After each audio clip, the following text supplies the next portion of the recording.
옛날 옛적 동해에 끝없이 펼쳐진 바닷가에 작은 어촌 마을이 있었습니다. 이 마을에서는 하루하루 바다에 나가 고기를 잡아 생계를 이어가는 어부들이 많았습니다. 그 중에서도 정씨라는 어부가 있었는데 그는 누구보다도 바다를 사랑하고 바다의 비밀을 탐구하길 좋아했습니다. 하루는 바다가 유난히도 고요하고 잔잔한 날이었습니다. 정씨는 바다에 나가 조용히 고기를 낚고 있었습니다. 얼마 지나지 않아 그는 바다 깊은 곳에서 뭔가가 빛나고 있는 것을 발견했습니다. 호기심이 많은 정씨는 주저하지 않고 그쪽으로 배를 몰고 갔습니다. 가까이 다가가자 그는 비스듬히 앉아있는 한 노인을 발견했습니다.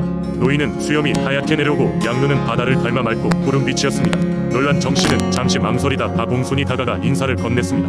노인은 미소를 지으며 자신을 신선이라고 소개했습니다. 신선은 정씨에게 먼 옛날부터 바다에 살았으며 때때로 사람들에게 복을 주곤 했다고 이야기했습니다. 정씨는 신선의 이야기에 매료되어 그와 함께 앉아 바다에 대한 이야기를 듣기 시작했습니다. 신선은 바다의 숨은 보물, 바다의 생명들, 그리고 바다의 신비로운 힘들에 대해 이야기해 주었습니다. 그 이야기 속에는 바다 신들이 사랑했던 인간들에 대한 전설, 바다에 얽힌 다양한 모험담이 가득했습니다. 시간이 흘러 노을이 지고 바다 위로 붉은 빛이 물들었습니다. 정씨는 정신을 차리고 신선에게 감사의 말을 전했습니다. 정씨는 집으로 돌아가 가족과 마을 사람들에게 오늘 자신이 겪은 놀라운 이야기를 전했습니다.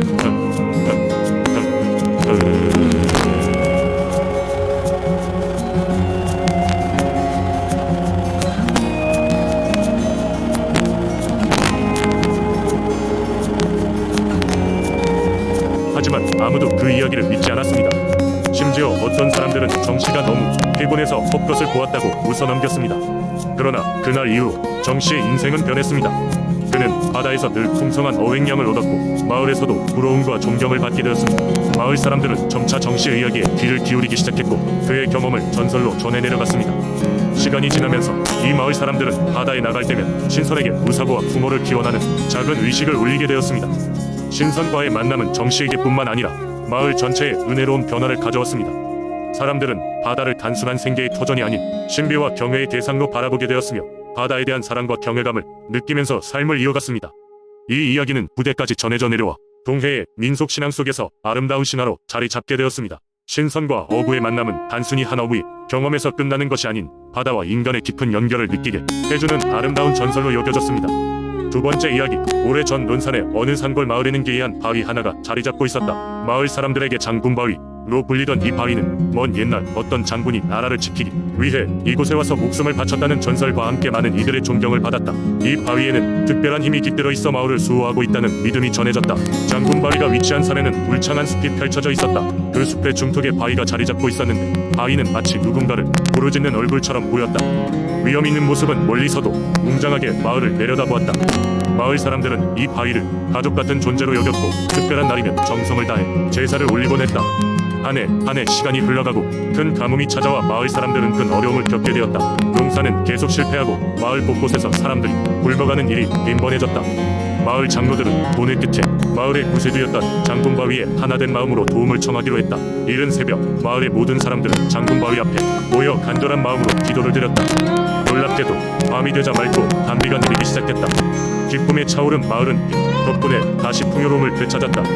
사람들은 이를 장군바위의 축복이라 믿고 더욱 공경했다. 마을은 다시 활기를 띠었고 어느새 풍요로운 마을로 소문이 나게 되었다. 이에 장군바위는 단지 수호신에 그치지 않고 마을 사람들과 교감을 나누는 존재로 자리 잡았다. 이로 인해 매년 봄이면 마을 축제를 열어 장군바위 앞에서 고유의 민속춤과 음악으로 제사를 지냈다. 이는 단지 형식적 제사가 아닌 장군바위와 서로의 마음을 나누는 시간이라는 믿음이 있었다.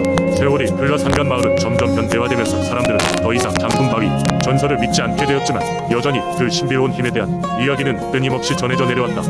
장군바위는 이제 민속신앙이 살아있는 증거물로 무엇보다 마을 사람들이 서로를 돕고 존중하며 살아가야 한다는 교훈을 전하는 데 그 의미가 깊었다. 장군바위는 오늘날까지도 여전히 논산을 지켜보고 있다. 마을의 역사를 간직한 채 어느 누가 산을 오르든 조용히 그들을 맞이하며 지혜를 일깨워주는 존재로서 흘러가는 세월 속에 묵묵히 자리하고 있다. 세 번째 이야기, 옛날 옛적 강원도 횡성의 깊은 산속에는 강력한 힘과 지혜를 지닌 산신령이 살고 있었다고 전해진다. 주민들은 이 산신령을 청학대왕이라 불렀고 그의 보살핌 덕분에 횡성 지역은 늘 풍요롭고 평화로웠다. 주민들은 매년 산신령에게 감사의 마음을 전하고자 가을이 되면 산신제를 열었다. 그 해는 유난히 비가 많이 내려서 농작물이 제대로 자라지 못했다. 마을 사람들은 시름에 잠긴 채 곧 닥쳐올 겨울을 걱정하고 있었다. 이때 마을의 한 젊은 농부는 산신령에게 도움을 청하기 위해 깊은 산속으로 들어갔다. 그는 청학대왕이 있다는 산정산까지 힘겨운 산행 끝에 도착하였다. 그곳에서 그는 거대한 바위에 앉아있는 산신령을 만나게 되었다. 산신령은 허리까지 내려오는 백발에 그의 곁에는 신비한 새들이 날아다니고 있었다. 젊은 농부는 산신령 앞에 무릎을 꿇고 마을의 어려움을 호소했다. 산신령은 그의 이야기를 듣고는 조용히 고개를 끄덕였다. 그리고는 농부에게 이렇게 말했다. 저 멀리 동쪽 봉우리에는 오래된 신성한 샘이 있다. 그 샘물은 천상의 기운이 스며든 신비로운 물이다. 그 물을 모두가 마신다면 마을에 풍요가 돌아올 것이다. 하지만 그 샘은 수많은 위험이 도사리고 있으니 주의해야 한다. 젊은 농부는 산신령의 말에 감사하며 산을 하산하기 시작했다.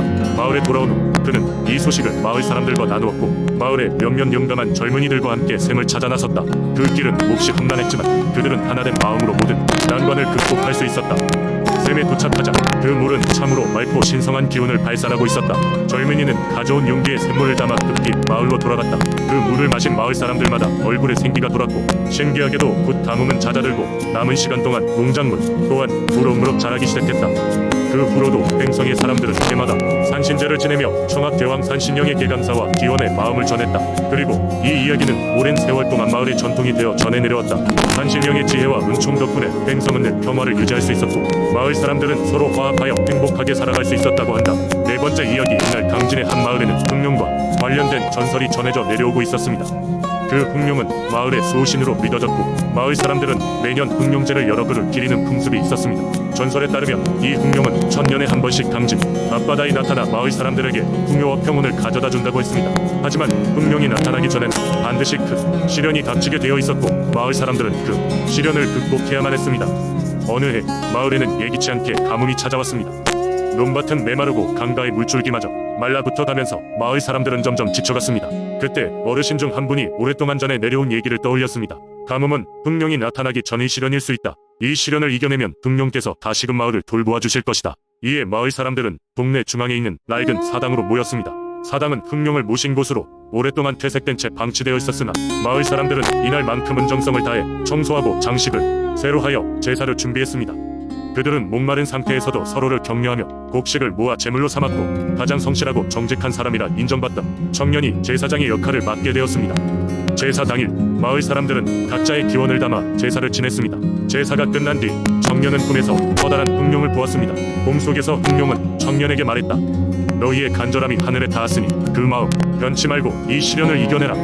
조만간 큰 비가 내려 마을이 다시 풍족해질 것이다. 그것은 단지 꿈이었지만 청년은 그 메시지를 마을 사람들에게 그대로 전했습니다. 모두가 그 꿈을 믿고 서로 도우며 하루하루 가뭄에 맞서 나갔습니다.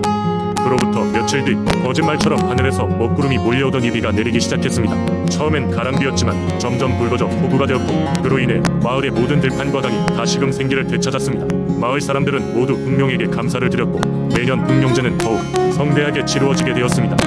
이로써 강진 마을의 흑룡 전설은 더욱 깊게 자리 잡게 되었고 앞으로도 변치 않을 믿음과 전승으로 이어져 나갔습니다. 그런 이야기는 지금까지 강진의 민속 신앙으로 남아 후손들에게 전해지고 있습니다.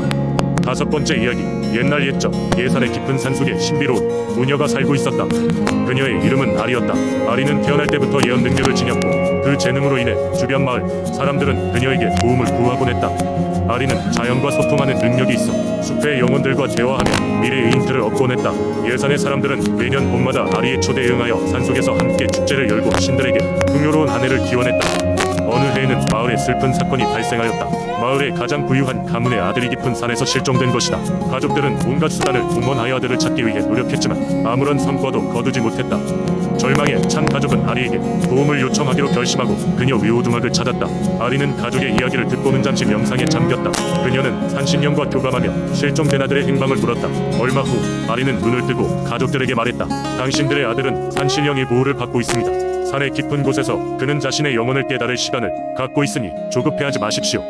가족들은 처음엔 이해하지 못했지만 아리의 말을 믿고 기다리기로 했다. 몇 달 후 실종된 아들은 마을로 돌아왔다. 그의 얼굴에는 평온한 미소가 흘렀고 눈에는 새로운 결심이 가득했다. 그는 가족에게 말했다. 산속에서 나는 하늘의 목소리를 들었고 산신령의 가르침을 받았습니다. 이제 나는 마을과 자연을 더욱 아끼고 보호할 것입니다. 마을 사람들은 그를 환영하고 그의 마음의 변화를 축하하였다. 이 사건 이후 마을 사람들은 자연과 더 가까워지고 예산의 산속에는 사람들이 존중하는 전통이 생겨났다. 매년 봄에 열리는 축제는 이제 실종된 아들에 관한 이야기로 시작되었으며 아리는 마을 사람들의 마음속에 깊은 신뢰와 존경을 얻게 되었다. 예산의 무녀와 산신령의 이야기는 이렇게 오랜 세월 전해지며 마을 사람들에게 신비롭고도 교훈적인 전설로 남았다. 이 이야기는 사람들에게 자연과의 조화의 중요성을 상기시켜주며 우리의 삶 속에서 신성과의 연결이 얼마나 중요한지 깨달음의 기회를 제공한다.